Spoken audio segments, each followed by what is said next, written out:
Hello.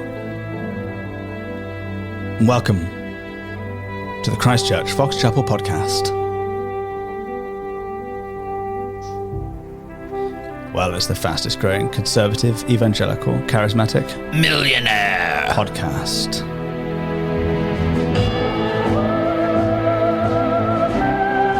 In the entire Fox Chapel area.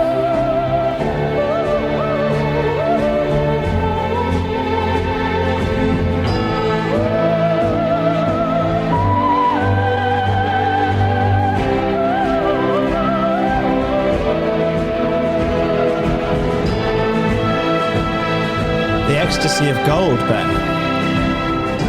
The ecstasy of gold.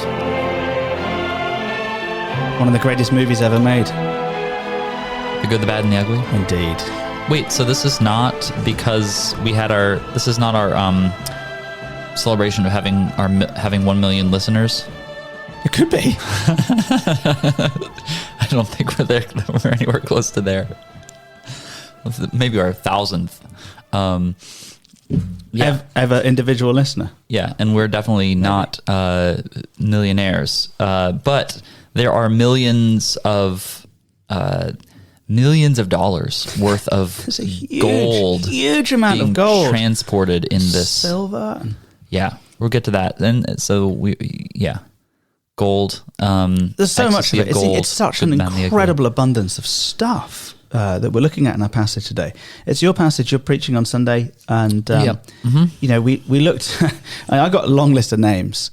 You got a long list of names. We're back to the narrative again. Yeah, and we're still on the verge of entering toward back into the promised land. Going back and returning. So Ezra has got everybody. They're in Babylon. By the river Ahava or Ahava, and could have been a canal. It couldn't have been a canal. It probably was a canal in Babylon.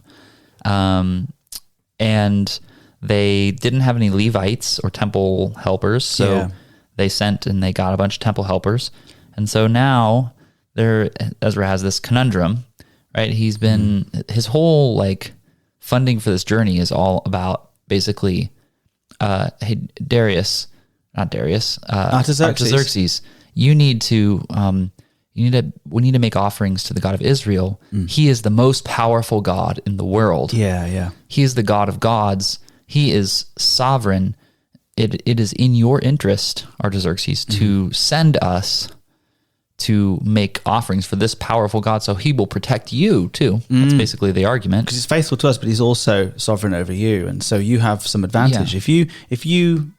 If you respect ours and this God, then things will probably go well for you too. But that puts Ezra in a really weird position because now he has to actually put his money where his mouth is and make this journey. Yes. And he can't say, oh, hey, this God is going to protect you and protect all of us. And by the way, could I have a military escort? It undermines all of his witness, right? Yeah. So he has, in faithfulness to God, painted himself into a corner from which he can't deliver himself. It says he was ashamed. This is verse 22, right? Yeah, I was ashamed to ask the king for a band of soldiers and horsemen to protect us against the enemy on our way, since I told the king, the hand of our God is good on all who seek him, and the power of his wrath is against all who forsake him. Do you like how I pronounced wrath there? I love it. Yeah, so we fasted and implored our God for this. Okay, so what's the risk?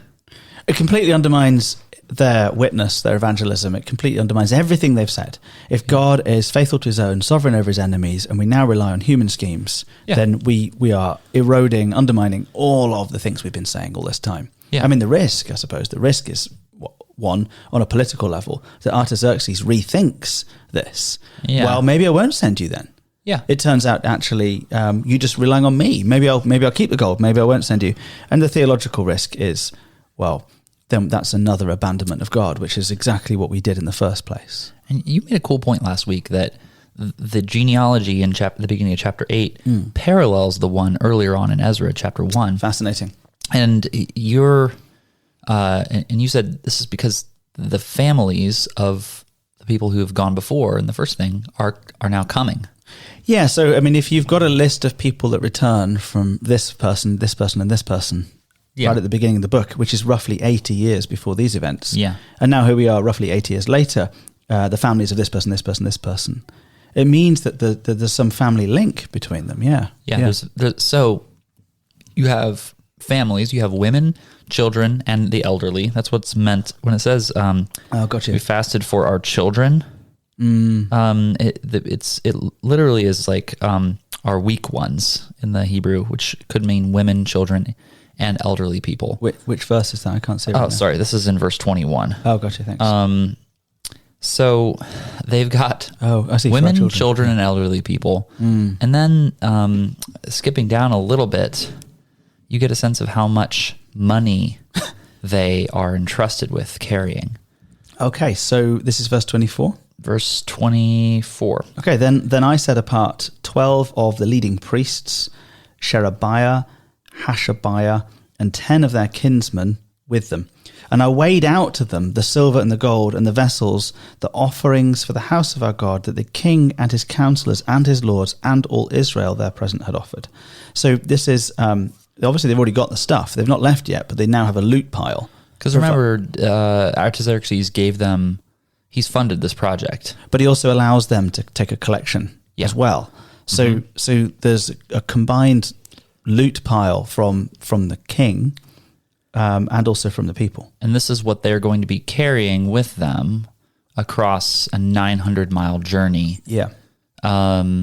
Through, there's no highway, right? Like, no. It's very vulnerable with women, children. You suggested that elderly.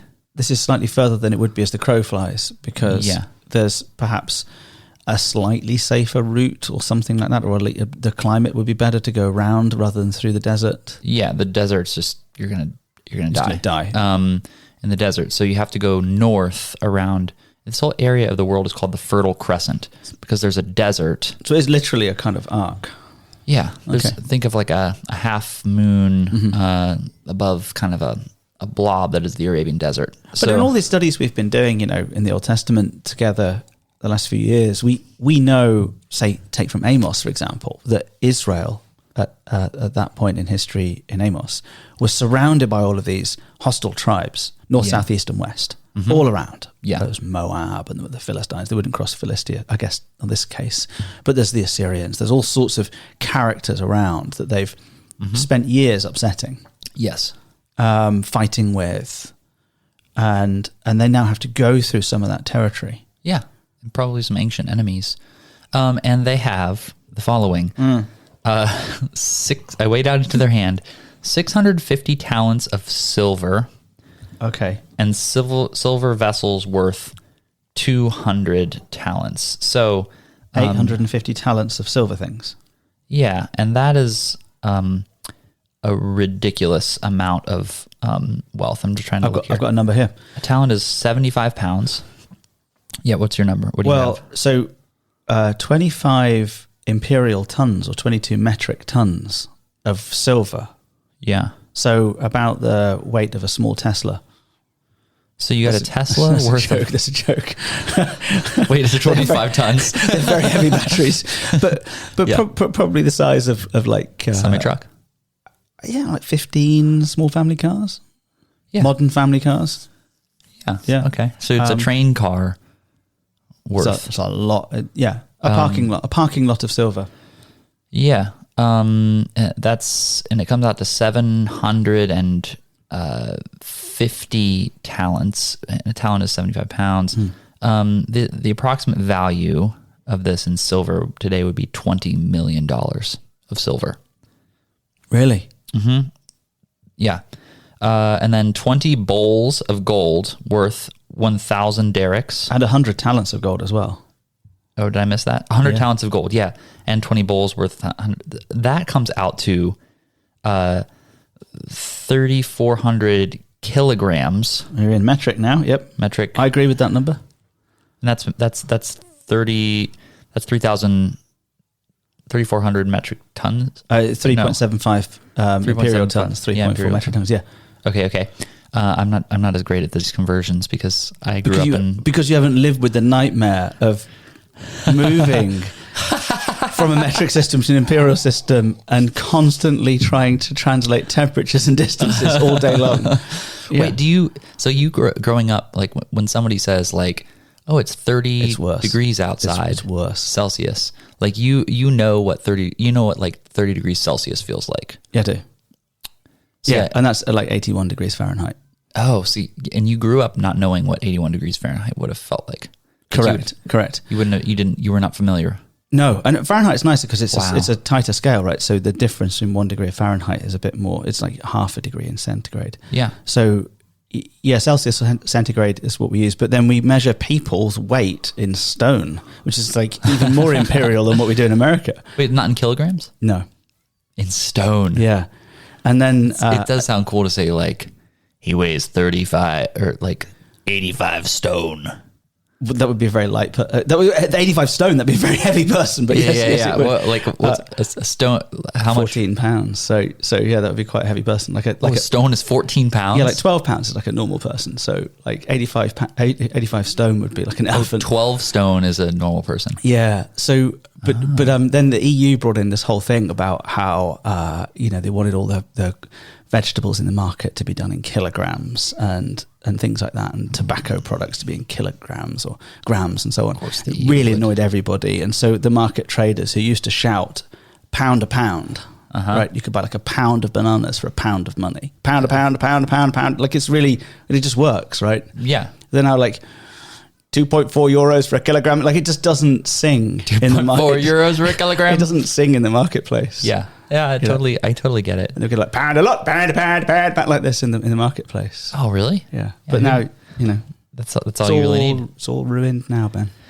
Well, it's not ruined for these guys because they have $241 million worth of gold. That's plenty, isn't it? And that tells you that gold is a lot more valuable than silver. That's in modern day equivalent. Yeah. So what are we like? $250 million worth of stuff now? 260.5. That's the estimate. Okay, so we've got $250 million of stuff. Okay, so you have a caravan. You could fund a war for about 2 days on that. Yeah. Unless you pay for both sides. Yeah. Carry on. Anyways, sorry, I got distracted by that. Okay, so $250 million worth of gold with a caravan of civilians. Yes, old women and vulnerable children. Crossing 900 miles of semi-arid wilderness. Enemy territory. With no protection from marauders or bandits. So... Right, and some of these physical items were ornate vessels and things. They weren't just all neat bullion.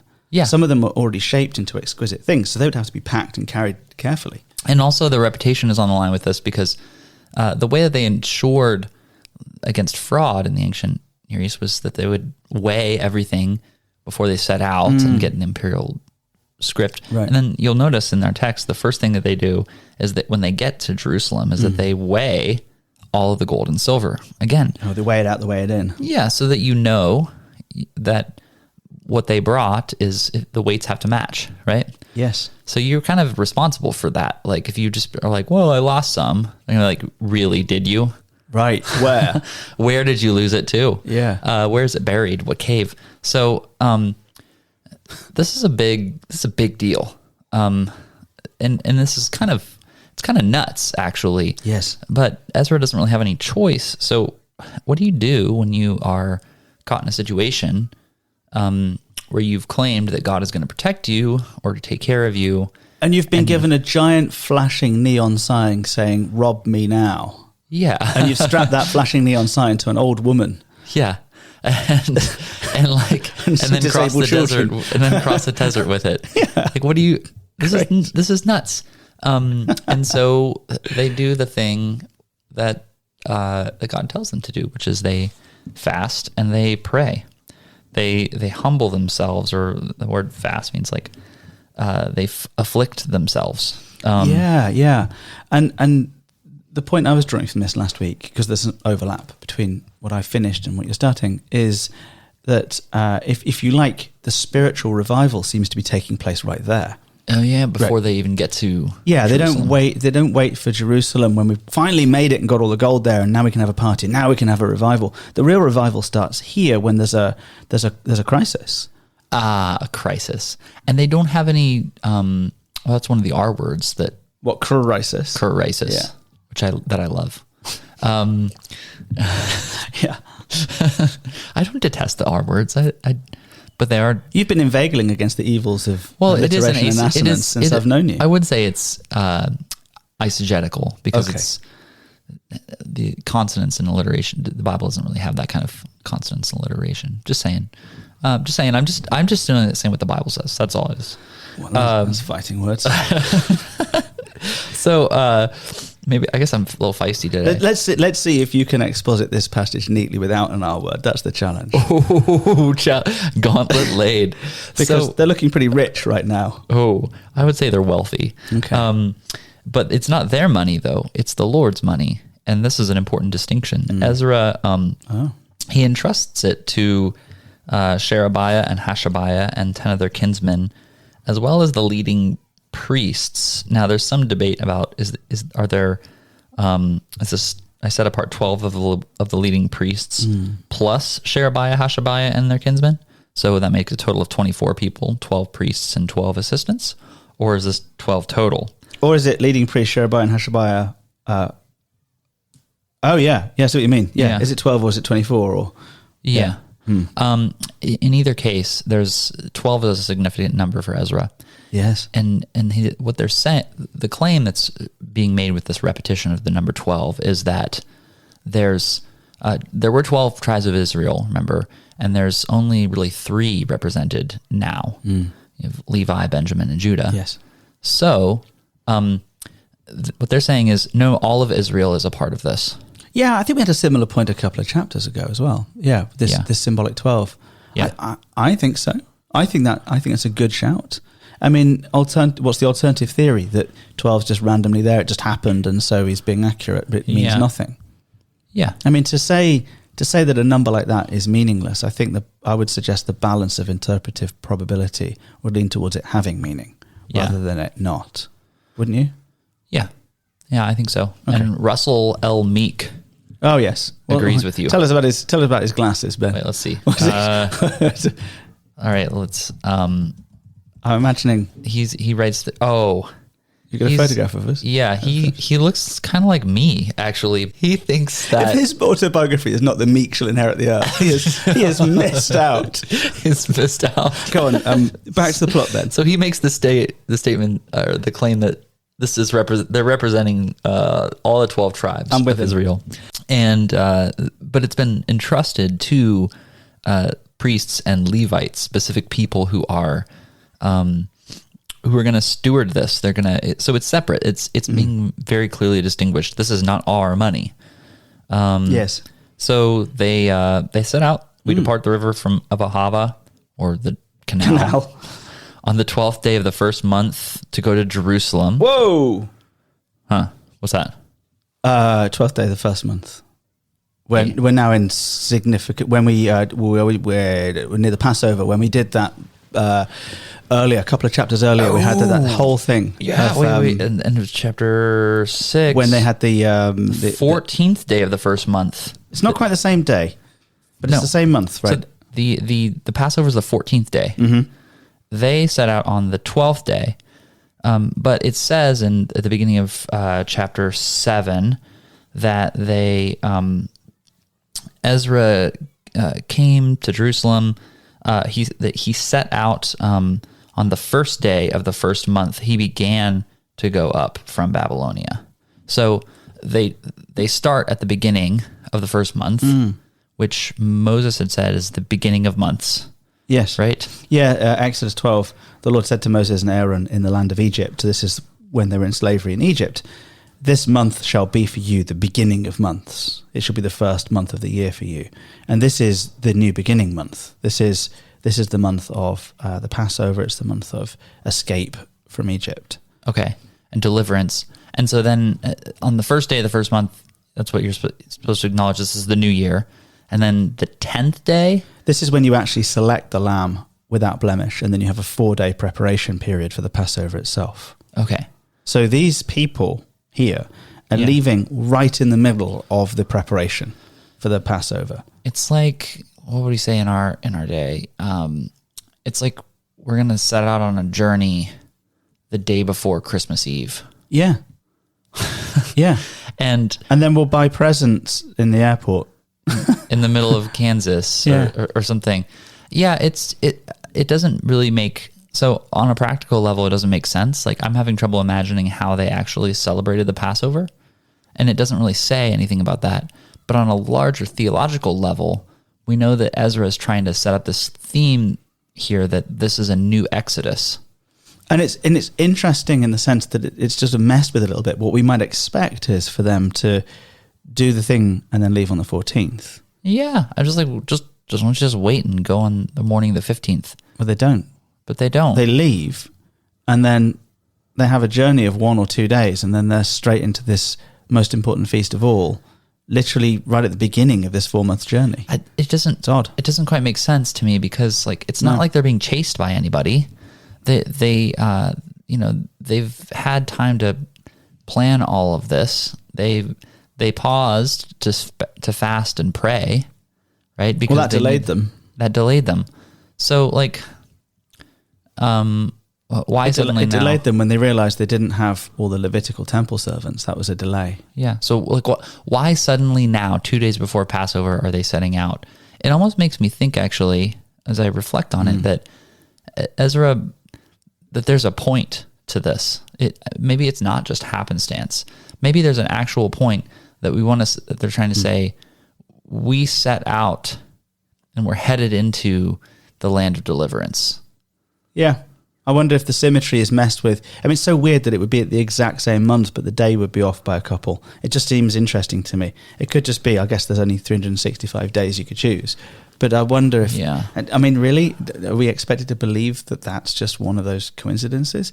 There's something going on here, and I don't know if it's to say they were going to do this thing without the proper preparation because they're just relying on God. I mean, perhaps Ezra wanted to show them, he wanted the people all to learn the lesson that the Passover is celebrated by a people who are wandering and trusting in the Lord. Like, he wants them to be on the road for this, because the first Passover was an on the road kind of thing. Okay, so the danger is greater on the journey than it is in Babylon at this point, and the temptation is to settle in Babylon because it's actually not that dangerous right now. Yeah, maybe that's the issue. I mean, there's a lot of evidence, and this passage is evidence that the Jewish people were quite wealthy in Babylon.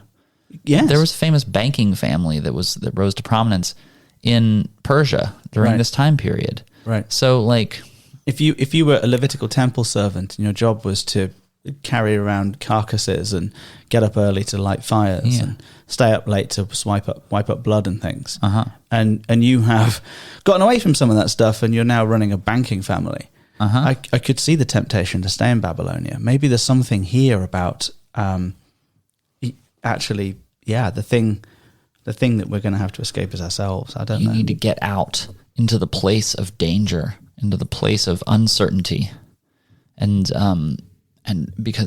follow the call of God, trusting His provision and protection. We're to some extent speculating, but it seems that there could be some theological significance to these dates. Yeah. We do know that Ezra has been quite consciously paralleling the Exodus with the return from exile. Yeah. The leaving of Egypt to go into the Promised Land, the leaving of Babylon to go into the Promised Land. They've been parallel themes. Yeah. So, I don't know. It's weird. I felt I had to look at that. Leaving and going to Jerusalem. And then they set out and they make it.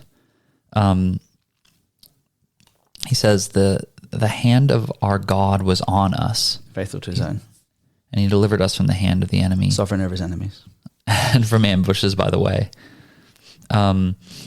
so he's by the way, ambushes along the way. Okay, and from ambushes, by the way. So they come to Jerusalem. This 900-mile journey over 4 months is just like, in a sentence, it's over. It's like Yeah, he delivered There's not us. a single comment about what this looks like. Yeah. Yeah, we said this is like Lord of the Rings, chapter 1, Bilbo's party, Gandalf comes, lots of fireworks. Chapter 2, and then Gollum. Sauron died. Yeah. I don't want to give away the ending of Lord of the Rings. Oh, sorry. In case they haven't read it yet. Oh, yeah. Read Lord of the Rings. Good point. Yeah, at the Bishop's thing, I like how you mentioned we were talking about C.S. Lewis and how I make a conscious effort not to quote C.S. Lewis in sermons, because I always do. And then you said Tolkien is like the methadone for me. So you're C.S. Lewis heroin. Yeah, it's just it feels like it's a kind of like a drug that you're using to wean yourself off C.S. Lewis. That's what it seems to me. Yeah, because we heard about C.S. Lewis in every single podcast you've ever recorded, and then suddenly you I know reread Lord of the Rings, and it seems to come up a lot. I know. I can't help myself. It is weird that the epic journey is such a great theme. In the original story, which would be Exodus from Egypt, the journey is the story of multiple books. The law is given, the 10 Commandments. There's the funny thing with the cow that they have to drink, and then there's the snake stick they have to look at. There's a lot of things going on in that original story. A lot of wandering around, but Jericho and the walls. So there's all sorts of really cool stuff in the original. In this one, it's just like, we arrived. Well, I think maybe it's because the book of Ezra is a story about Jerusalem, and Nehemiah is as well. It's not about it's not really about the exiles so much as it's about Jerusalem. It's about what happens in Jerusalem, and to Jerusalem and to the people in Jerusalem. So they leave, they arrive there, and then great story. And then we came to Jerusalem and we remained 3 days. One commentator, whose name I'm forgetting now. He's the old guy with the glasses. Derek Kidner? No. The old guy with the glasses. Well, you're going to have to narrow it down. Charles Fensham. Oh, yes. That's it. I had to get the book out of here to remember Charles it. Fensham. Big glasses, I think, South African guy. He says, what? I totally lost my train of thought. What Charles Fensham says. Yeah, what he says. Oh yeah. This is paralleling. The 3 days is paralleling that Jehoiakim had some kind of treachery regarding 3 days over the course of 3 days, and just before they went into exile. Yeah, before they went into exile, and so Ezra is trying to symbolically reverse what the wicked kings have done. Wow. I don't know. Love it. I mean, 3 days comes up a lot, doesn't it? I mean, it's the same as Jonah. It's the same as the tomb. Yeah. It's you could argue it's the days that we're missing by having the Passover on the journey. Is it 3 days before the Passover? Depends if you count them inclusively. 13th, 14th. Yeah. Yeah. 3 days before the Passover. It's kind of a weird thing, isn't it? You're in this great big hurry to get back, and then there's just this sudden dwelling for a specific length of time. And then on the fourth day, within the house of our God, the silver and the gold and the vessels were weighed into the hands of Meremoth, the priest, son of Uriah. And with him was Eleazar, the son of Phinehas, and with them were the Levites, Jozabad, the son of Jeshua. I think this is why these names are important. You know who's there, right? We know the money was counted out. We know who counted it. So it does feel like one of those authenticating moments again. We need to know who saw it. And now we do. The whole was counted and weighed. The weight of everything was recorded. At that time, those who had come from captivity, the returned exiles, offered burnt offerings to the God of Israel. 12 bulls for all Israel. See, there it is. 12 bulls for all Israel. Yeah, gotcha. 96 rams, 77 lambs, and as a sin offering, 12 male goats. All this was a burnt offering to the Lord. The modern equivalent of this may have been around $100,000 worth of animals. Which is a hefty sacrifice. Unless you're shopping at Giant Eagle. One stick steak. Yeah. All right. Fair point. And this was a burnt offering to the Lord. Really important. This is to God. So that's all starting again. It starts again with God. We go straight to the temple, go straight to Jerusalem. We go straight to the Levitical priests and temple servants, and we do it by the book, and we hand this all list over, and we record it all. We inscribe into the records exactly what we've brought back, and then we make a costly sacrifice, a very costly sacrifice of food in a culture where people are living off very little sustenance. It's funny. This is a culture where there is so much subsistence. People are eating. There's not a ton of wealth going around, and yet lavish sacrifices, lavish amounts of gold, the very best in their society, they gave to God. And they also delivered the king's commissions to the king's satraps and to the governors of the province beyond the river. And they aided, the governors of the people beyond the river, aided the people and the house of God. So it must have made an enormous impression upon these non-Jewish regional governors and their shadowy mooks and goons, and their coterie of apparatchiks. It must have made quite some impression upon them that all these characters have turned up with $260 million of gold and $100,000 of stick steak. Yeah. It must have made an enormous impression upon them. And they would say, these people have arrived. Not only have they arrived with all of this stuff, but they've arrived through 900 miles of bandit country with all of this stuff. No one's laid a finger on them. And it is remarkable. No one stole a thing. Could we be that honest? I mean, that's also, there are a lot of things that would surprise the kind of bystander who's perhaps not as obsessed with what month and what day it was and the kind of theological significance of the backstory of Exodus and all the things that we're thinking about. They're just seeing this caravan of weaklings turn up with a gargantuan sum of money, unmolested and without corruption. They just need it, Go straight to a temple and hand it all over. They trusted God, and God delivered them. So I think there's something about prayer in this passage to be said. That needs to be talked about trust. There's something about deliverance and the Exodus. Yeah. There's something in the timing that I think we still haven't figured out that I'm going to have to do it like a deep dive on. And there's something in just the doing of righteousness and how when you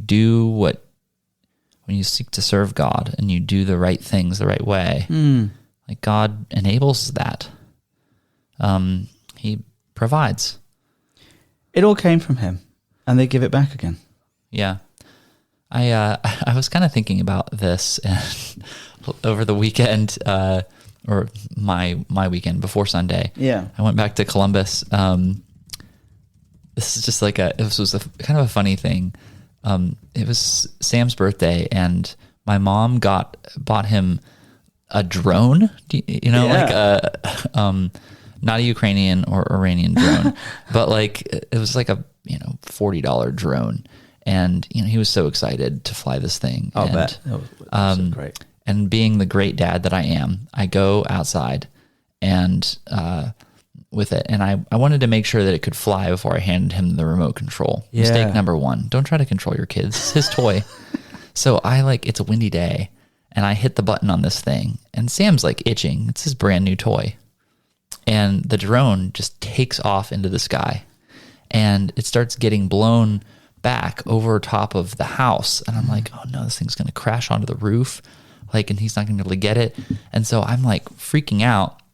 So I keep hitting the up button to try to get it to go up higher so that I can reorient it. But the wind is even stronger up high, and it blows it all the way over across the house.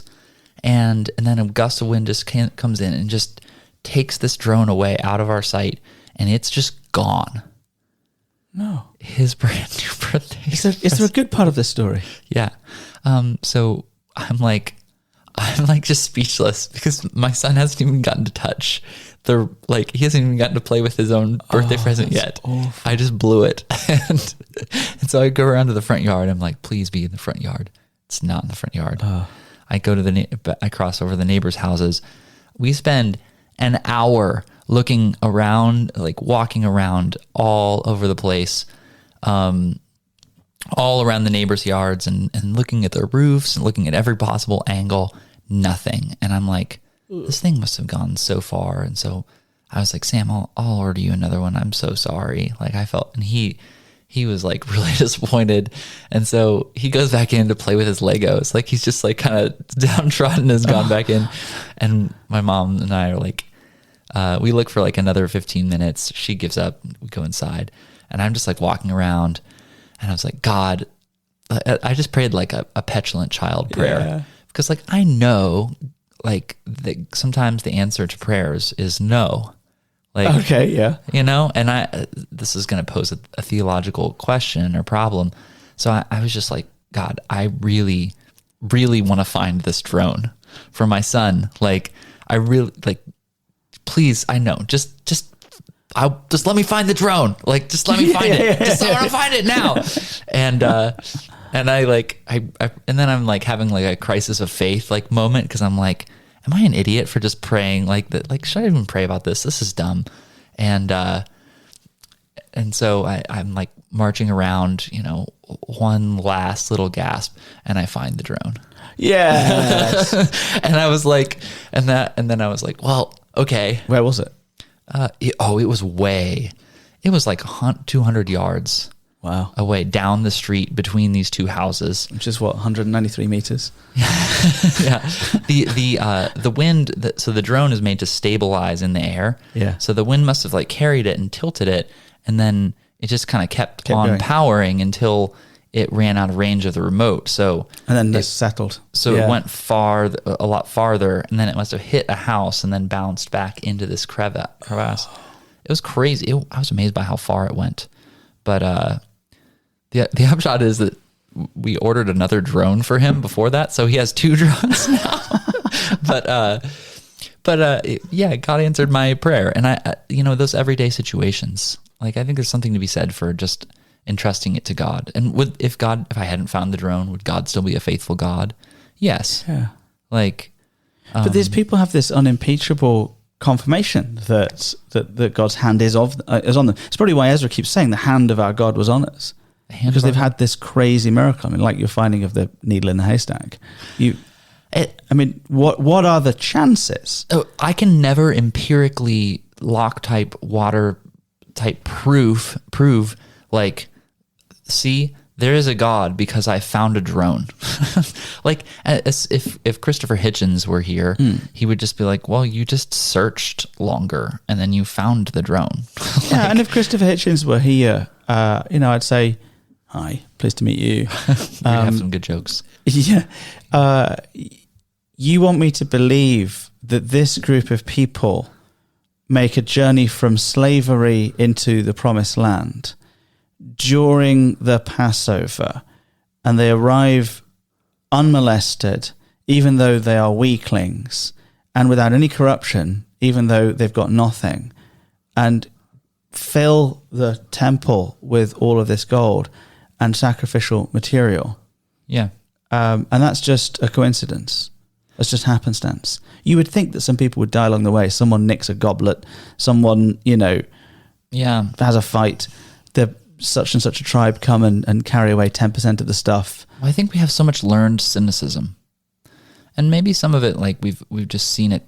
We've seen things go wrong in the world, but we have at least I have a heart posture toward assuming that the worst will happen and, toward the cynical thing. And then, God's deliverance is an exception to the rule. But like, what if we just kind of walk with him? And then if I didn't find the drone, or if something happened along the way, you could, instead of just like, lowering your expectations, you went and had it out with God and asked him why. Why? These are, so in any of those cases, it's better than just trying to do it all on your own. I think what we'll also see is that people often have a period of really good behavior just after a terrible sin. And after the period of really good behavior, they often have a relapse. And we're going to find that in this book as well. Yeah. I mean, it stands to reason that if the people of God are going to behave really well, it's going to be right here at this moment. This is a high point. Yeah. I also think that it's worth maybe ending on this, that this Ezra likes to depict this as a second Exodus, right? The second deliverance. It does. And yet it does go back toward a relapse. But Jesus recognized that we needed a third Exodus. Yeah, to break the cycle. And that no amount of little deliverances of little kind of like getting what you want could actually, no amount of rescue from political compromise situations could actually fix the fundamental problem. Yeah. That there had to be a full Exodus.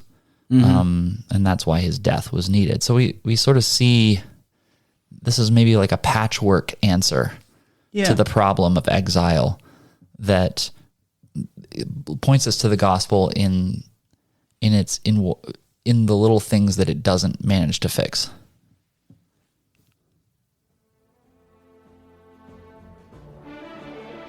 I think that's right, Ben.